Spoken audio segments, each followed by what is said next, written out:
Firstly, I think we should define what progress actually is for you.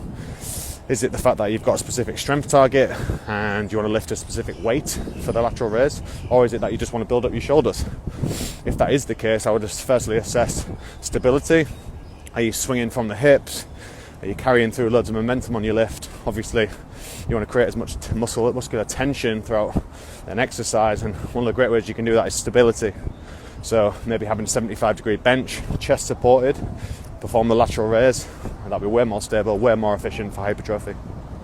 Presuming that your adherence is still in check and all the measures that you put in place are still there, you're still eating adequate protein, you're still in a calorie deficit, you understand your calories, your NEAT hasn't dropped, your steps, you're still training to an intensity, you've done all of these things. One thing that you could do is just take a little bit of a diet break. I've had clients in the past who have plateaued, and strangely enough, they went on holiday, calories have been adjusted, they've gone back up to maintenance, they've gone away for a week, they've come back, they've de-stressed, they're ready to go again, they start training harder, they're fully rested, they've come back, and then we've just broken that plateau. So if you have been in a deficit for 6-8 weeks above, maybe adjust the macros, adjust the calories, go back up to maintenance, see how you get on. Firstly, I would understand why you're dieting. What's the end goal? Do you have specific metrics in place that you'll be able to, judge progress week to week and achieve those goals? If you're going in blind and you're just trying to, wing it, you're basically just pissing in the wind. And there's nothing more demotivating than just not knowing where you're at. One of the best things that you could do is obviously invest in a trainer, not only for helping manage progress and setting realistic goals, also it keeps you accountable. That was one of the best feedback that I ever had was clients saying to me, it's just unbelievable how much I care. And it's because I'm just as invested just as much as they are.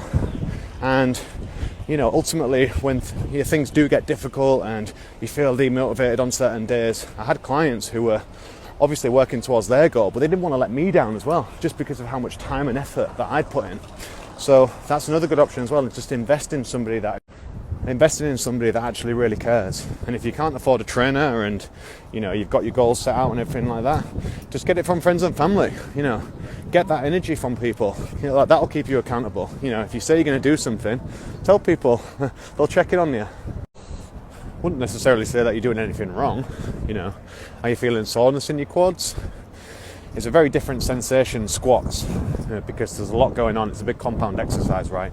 So you've got a lot going on at the hip, the knee and the ankle, as opposed to maybe just a leg extension, which is a single joint exercise just from the knee. So that's going to create a huge amount of lactate in the muscle.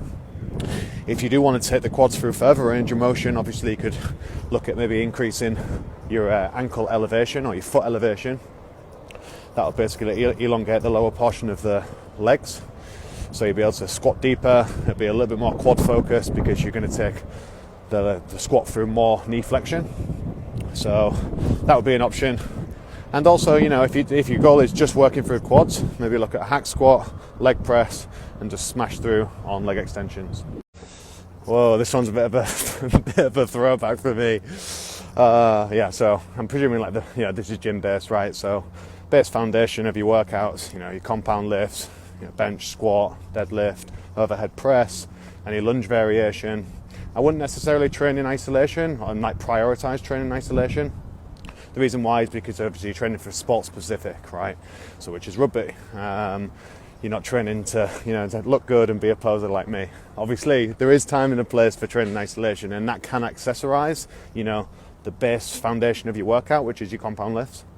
But again, if you were to look in at priority, compound lifts, maintain strength and explosive power, your aerobic conditioning, and then any accessory work that will facilitate that style of training.